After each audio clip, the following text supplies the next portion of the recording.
tassa bhagavato arahato samma sambuddhassa. Namo tassa bhagavato arahato samma sambuddhassa.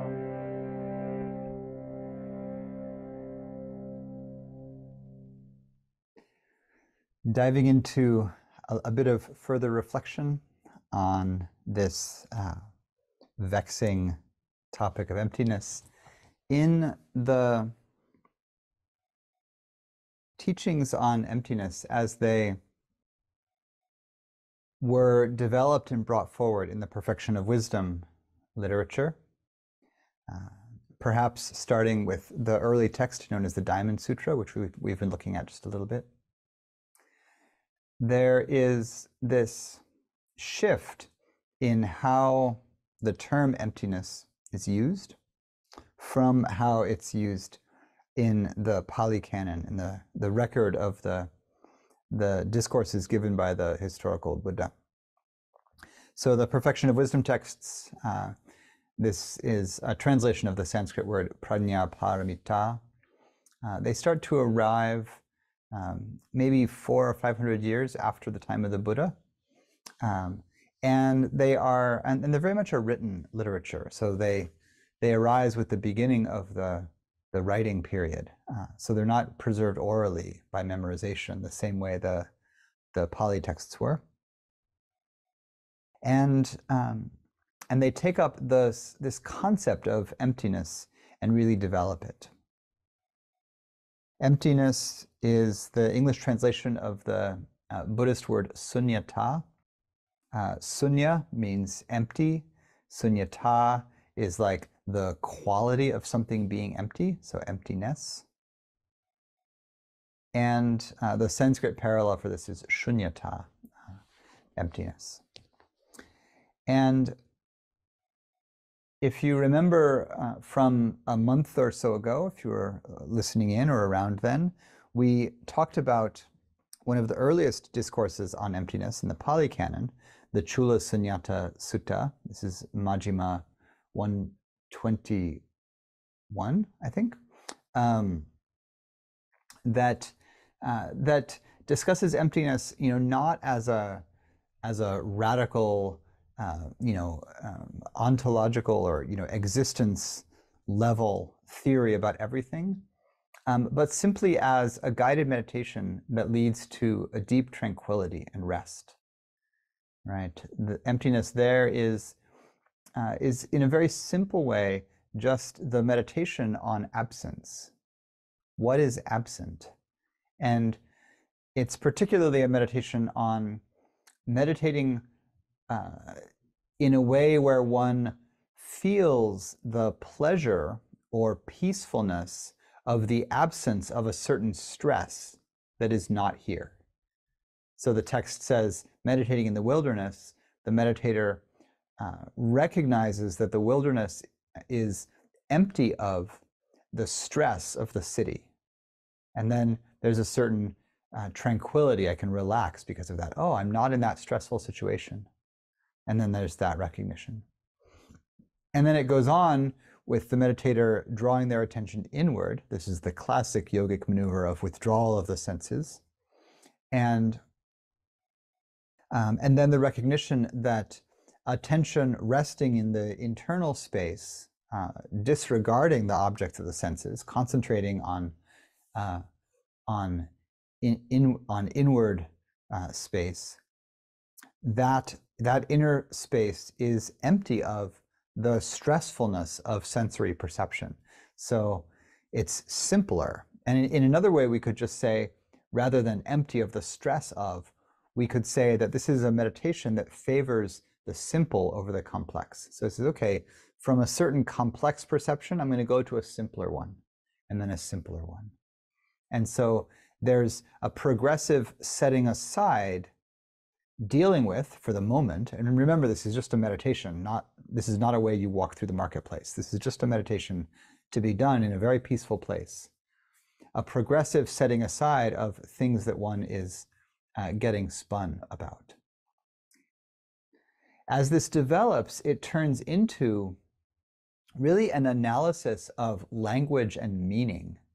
Because one of the things that's stressful, of course, is all the stories that we tell about things.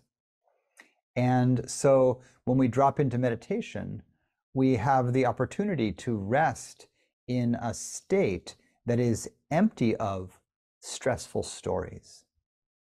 And so even as a very beginning meditator, you can notice that the main thing that stirs up the attention is narrative, is stories in the heart mind.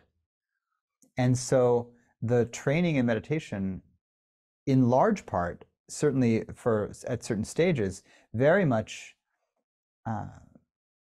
is a training in secluding oneself from obsessive rumination, which is called papancha in Sanskrit, proliferation of thinking. And so the whole point of learning to concentrate and getting some tranquility going is to accomplish just a bit of this seclusion from stressful storytelling.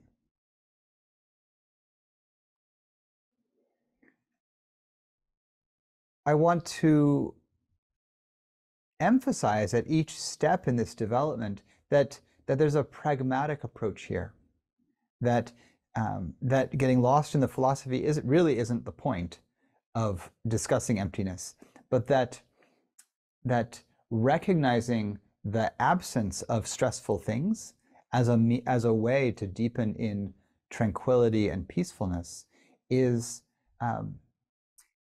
potentially a very skillful and very straightforward way to deal with living in a complex world, living in a stressful, busy, sensory, overstimulating kind of world.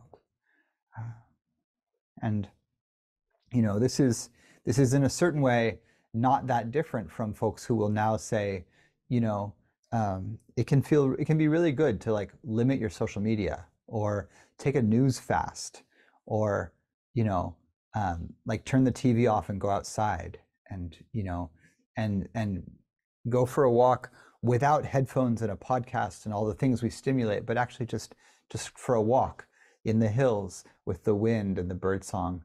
In other words, it's healthy to rest the mind.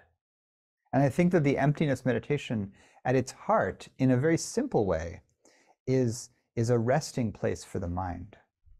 In the way that we try to get enough sleep to rest the body, but when we're asleep, the mind often just keeps going with its obsessions. It's dreaming and doing its thing, trying to process your day, your life.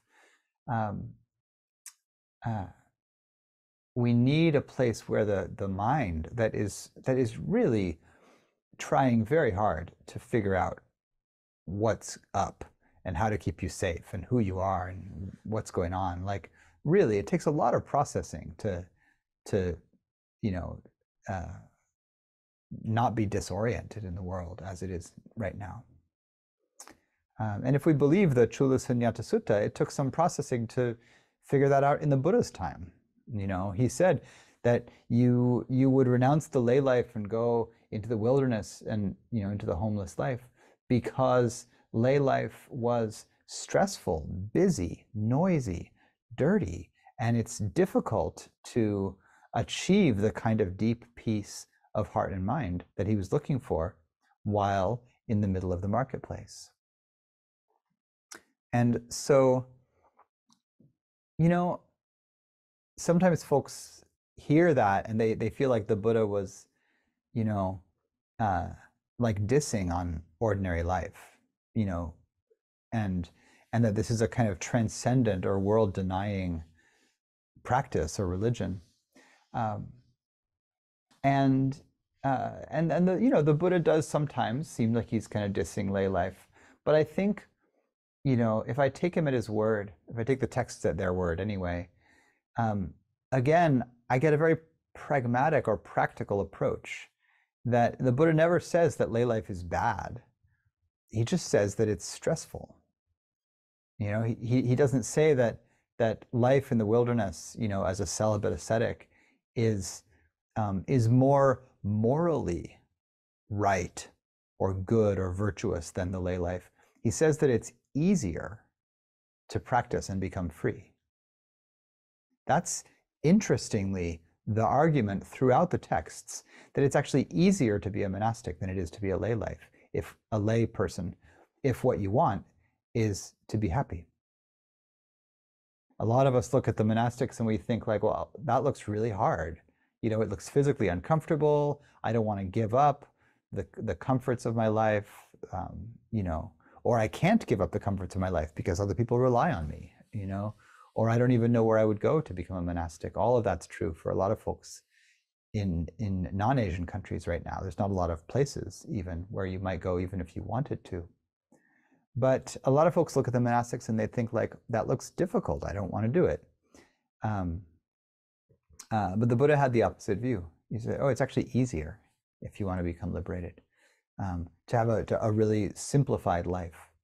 And that's a bit what I wanted to touch on tonight, is the relationship between emptiness and renunciation.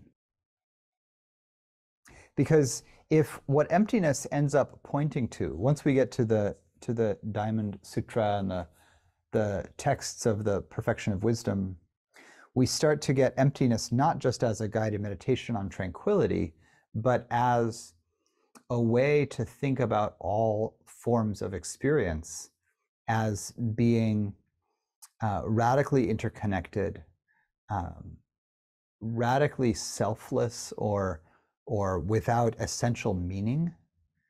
And the Buddha, you know, doesn't, in these perfection of wisdom texts, doesn't say a lot about how exactly to do that. Like, well, what do you do with that? Even though, as we saw at the beginning of the Diamond Sutra, and similarly at the beginning of many of the perfection of wisdom texts, someone asks the Buddha, in this case it's the Bodhisattva Subhuti, asks, Blessed One, a noble person who wishes to practice the Bodhisattva path, how should they sit? How should they stand? How should they control their thoughts? And that's the classic question about practice. How do we meditate? How do we move through the world? How do we work with the mind? You know, and then the Buddha gives this enigmatic answer, you know, that is that the noble person, the person of good family who wants to walk the Bodhisattva path, makes a vow to save all beings. That's kind of the definition of the Bodhisattva path. One makes a vow to save all beings. But making the vow to save all beings, the Bodhisattva does not give rise, or give birth, I should say, does not give birth to the thought that there is such a thing as beings to be saved. Not giving birth to the thought that there is such a thing as beings to be saved, that being is a Bodhisattva. For the Bodhisattva who gives birth to the thought of beings has forgotten, in a way, you know, the truth that there is no such thing as a being alive for a soul. So Bodhisattvas save all beings by realizing that there is no such thing as beings. Now the text goes on in this way. It says, you know, the Bodhisattva is one who gives a gift. Bodhisattvas are in service, right? The Bodhisattva gives a gift, but they give a gift without giving birth to the thought that there is such a thing as a gift, a giver, or a recipient. Only by recognizing that there is no such thing as the gift, the giver, or the recipient does the Bodhisattva give a gift.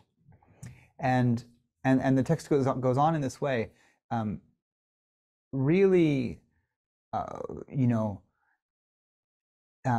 taking home the idea that there's something that bodhisattvas don't do that that enables them to accomplish their vow of saving beings. And what they don't do generally is they don't give birth to certain kinds of thoughts. And so, coming back to meaning and story, emptiness often in this tradition comes down to becoming free from narratives and meaning that constrict us.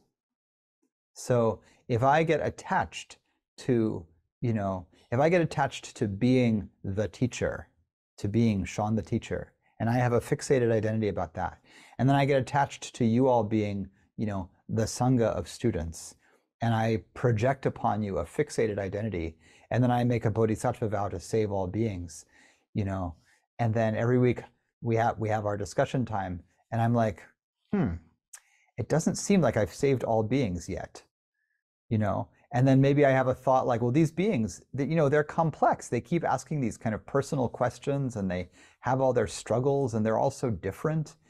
There's no way that I could come up with a skillful response that would save each one of these beings. And then, of course, there's all the other beings, like gazillions of beings, each of whom is unique and different and idiosyncratic and frustratingly unique. And how could any being possibly come up with, just the right individualized, skillful means to be able to save all of these beings? Not to mention the fact that the Buddha himself said that he couldn't save anybody. All he could do was point the way, and people would come to him and say, "Blessed One, you're so powerful. Can't you perform the miracle of saving beings from suffering?" And he said, suppose you're standing at the crossroads, and you know the geography really well. You know where all the roads lead. You're an expert. You know how to get anywhere. And someone comes along and they say, can you tell me the way to Benares, to Varanasi, the great city? And you say, of course. You go down this road, and you turn right at the great river, and you go another 50 miles, and there you are, at the gates of Varanasi. But then that person, having heard your instructions, they nod, they say thank you, and they go off down a different road entirely, and they never make it to Varanasi. Is that your fault? And people would say, no, Blessed One, they didn't listen to my instructions. And then here's the Buddha. This is kind of the Buddha being funny. He would be like, just so, monks, I have given these instructions. I want to be like, and he's like, do you listen to me? No, you're going off some other path. Is it my fault that you don't get liberated? No.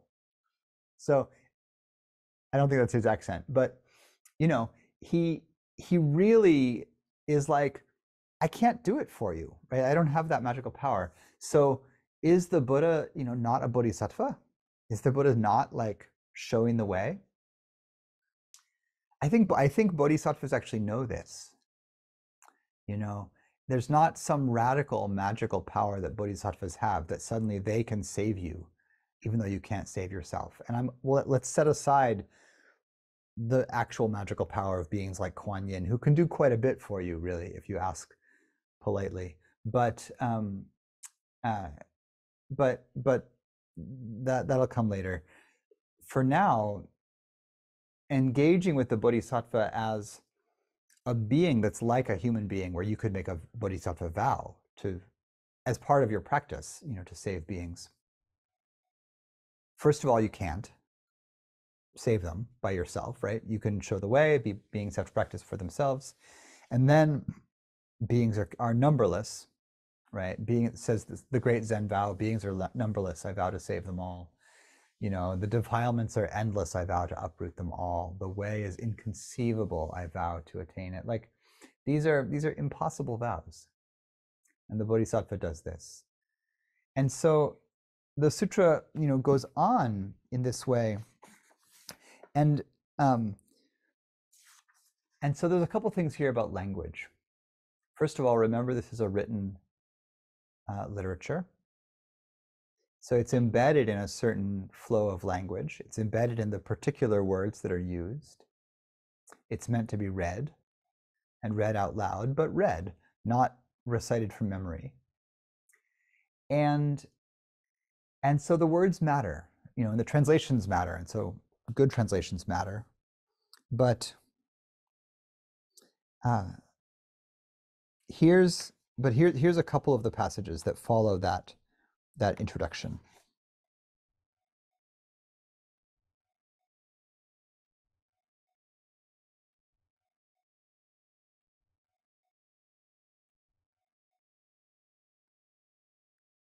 So,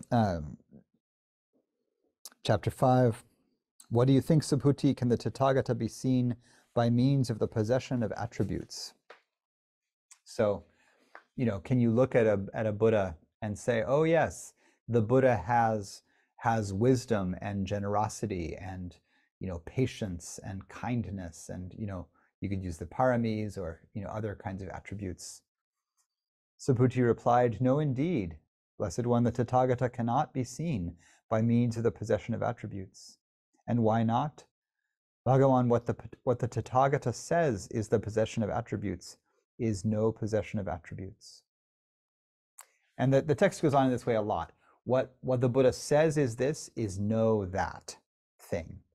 And again, it's, so the operative word there is says. What the Buddha says is this thing, or labels, or calls, or names, or tells a story about this thing. That is not that thing.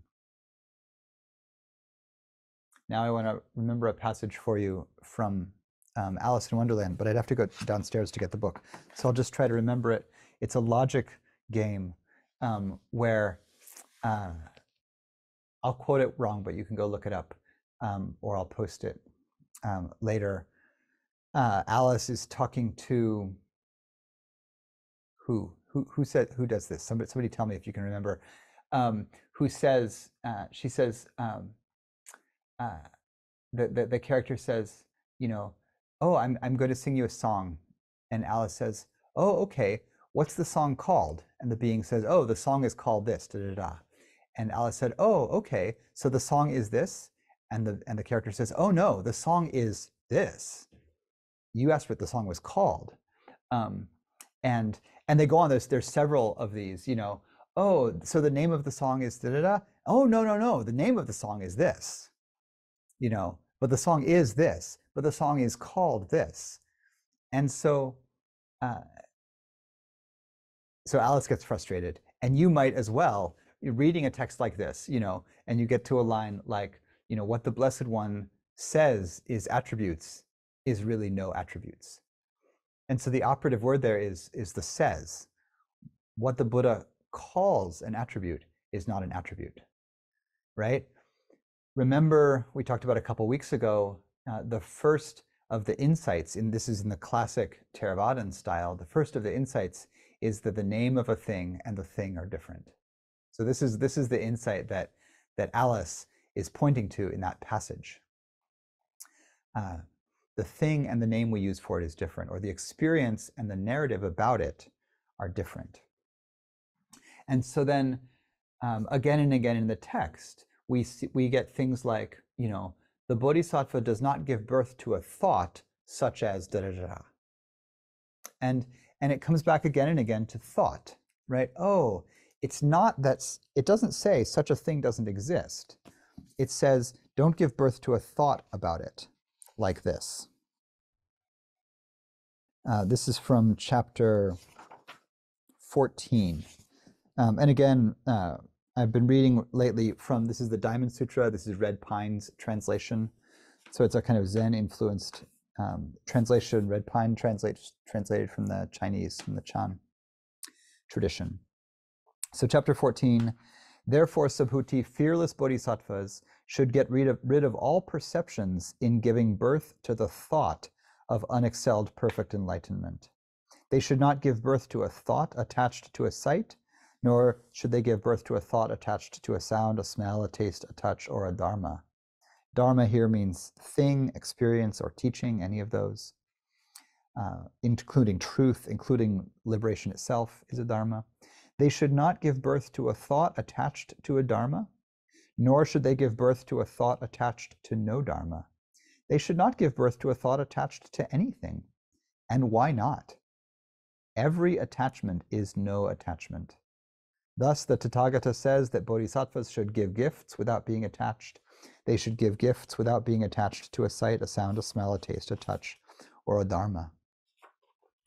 Moreover, Subhuti bodhisattvas should practice charity in this manner for the benefit of all beings. All the beings of whom the Tathagata speaks are thus no beings, etc. It keeps going on in that way. It's very Alice and the White Queen, but I think it's the White Queen. But again, notice the syntax. Bodhisattvas don't give birth. This whole phrase, give birth to a thought regarding a sight, a sound, a smell, or taste. And then it gets a little more into familiar territory, and it says, don't be attached to sights, sounds, smells, tastes. If we connect those two, what we get is that the way that attachment plays out is through story, is through narrative, right? There's attachment that arises through the sensory field, but what really gels it, what happens, how I know there's attachment, is that I give birth to a thought, right? And there's giving birth throughout this text, right? I'm giving birth to a thought. Throughout, there's the injunction not to give birth, right? So this ties back into the monastic practice of celibacy and no longer taking future rebirth. So I'm going to not give birth to a thought. Not giving birth to a thought of a thing, I'm cutting through the attachment to the thing. And we know from the earliest tradition, cutting through attachment means ending rebirth. So here we have this connection between ending rebirth, ending attachment, no longer giving birth, but I'm not even not giving birth to beings, I'm not giving birth to a thought. And it's not giving birth to a thought that keeps me in the realm of like not falling into the subject-object duality that the text started with, that there are beings to be saved and I'm the one to save them, that there are beings to be the recipient of gifts and I'm to give gifts. And so like we were saying a couple weeks ago, it becomes a language game. It undercuts itself, but it keeps dropping back to the pragmatic, very straightforward practice that if we can see through the stories that are obsessively arising or taking birth in the mind, we can see through the tendency to attachment, to fixated identity, to constricted emotional states that perpetuate suffering and distress. And so even in this more developed phase, then, to wrap us all the way back to the beginning, to the Chula Sunyata Sutta, even in this advanced phase, emptiness, again, it's a pragmatic meditation in the direction of tranquility. Here it recognizes that the thing that makes me not tranquil is stories, is obsessive rumination in the mind that creates separation. The story creates the subject and object. Without the story, there's a direct experience of self and other, where self and other are not fixated categories. There's a recognition of connection, a recognition of flow, a recognition of a very different kind of intimacy happening. The mind gives birth to the thought and the world collapses. The mind learns to let go or to not give birth to the thought, and there's a different, what the text will call body of merit that then arises and can be rested into. So it's still a meditation that simplifies, that goes from the complex and the multiple to the simple, and it does so in the service of tranquility and a deeper resting place for the heart mind. All right, I think I reviewed emptiness. We've talked about a lot of that before, and I didn't quite get to material renunciation, so maybe we'll get onto that next week. But I think where it was going, maybe to say it very simply, is that it's the story that I need more and more and more and more and more that fuels the consumerist capitalist economy. And if you don't give birth to that thought, it turns out you don't need very much. And not needing very much then becomes itself the practice of a deeply a much more peaceful and less entangled kind of life. And so cutting off the thought of lack, insufficiency, need, want, more. Cutting off that thought both undercuts the brainwashing of the consumerist model. That's a little bit of what y'all were talking about last week, touching into a tiny bit. And so emptiness is a way then not just to get postmodern on what things mean, but actually has this very concrete implication for, can have this concrete implication for how we live and how much we think we need in order to be well.